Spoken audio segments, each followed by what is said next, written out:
तरफ जा रहे हैं। आजकल के हालात हक और बातिल की जंग की तरफ जा रहे हैं। एक तरफ चोरों का गैंग है, पाकिस्तान डिवाइड मूवमेंट है। कभी वो बलूचिस्तान की बात करते हैं, कभी सिंध कार्ड की बात करते हैं, गिलगित बल्तिस्तान में जाके कहते हैं कि खुदा ना खास्ता गिलगित बल्तिस्तान को भी सिंध बना देंगे। जो हाल इन्हीं ने सिंध का किया है, जो बर्बादी ये सिंध में लाई है, हम तो सब दुआ गो हैं कि अल्लाह मियाँ पाकिस्तान के किसी खित्ते में भी पाकिस्तान पीपल्स पार्टी की हुकूमत ना आए, इससे कि पाकिस्तान पीपल्स पार्टी बर्बादी का सिंबल है और जरदारी मुल्क का सबसे बड़ी बीमारी है। वो जर का पुजारी है, उसने पाकिस्तान पीपल्स पार्टी को पापा फुप्पो पप्पू पार्टी बना दिया है। तो मैं ये समझता हूँ कि हम ना बिला वजह भुट्टो को मानते हैं, ना हम उसको लीडर मानते हैं, ना हम ये समझते हैं कि उसके अंदर वो काबिलियत है। जिस शख्स ने आज तक जिंदगी में 1 रुपया ना कमाया हो, वो एक मुल्क को क्या चलाएगा, वो एक सूबे को क्या चलाएगा। अच्छा सर, पीटीएम बोलती है कि हमने इनसे कब एनआरओ मांगा है, जो ये बोल रहे हैं हमारे बारे में। देखिए, जब बिल आया था अकाउंटेबिलिटी का, उसके ऊपर उनके जो कमेंट्स आए, उसके अंदर जितनी तब्दीलियां उन्होंने मांगी थी वो एनआरओ के मुताबिक ही थी। तो ये तो सबूत दे चुके हैं कि एनआरओ मांगा। और ये सारा मूवमेंट जो होता है वो प्रेशर होता है, आखिरी डिमांड है जो होती है वो एनआरओ होती है।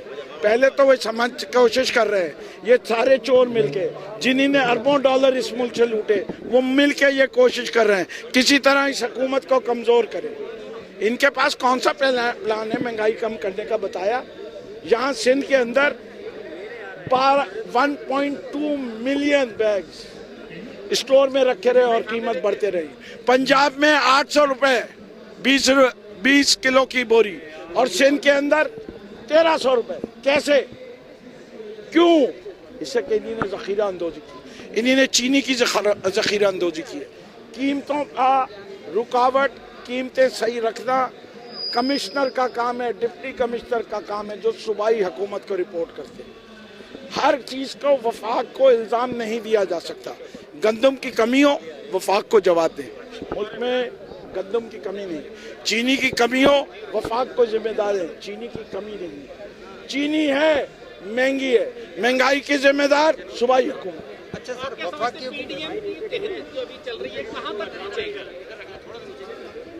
ये कहते हैं ना कि ये एक आखिरी कोशिश है, और जिस तरीके से बिलावल भुट्टो ने जो परसों बयान दिया है बीबीसी के ऊपर कि उसने अपने आप को नवाज शरीफ के बयानिए से अलहदा कर लिया, जहां उसने एक अच्छी बात कही कि फ़ौज में ख़ास लोगों का नाम लेना नहीं चाहिए, इससे कि वो फ़ौज के सरबराह हैं, वो फ़ौज में बगावत फैलाने की कोशिश कर रहे हैं, जिस तरह इन्होंने सिंध पुलिस में बगावत करवाई है, इसके जिम्मेदार भी यही। तो ये आखिरी सांसों में हिचकियाँ ज़रा ज़ोर ज़ोर से आती हैं, ये वही। ठीक है, बड़ी मेहरबानी सर, शुक्रिया सर।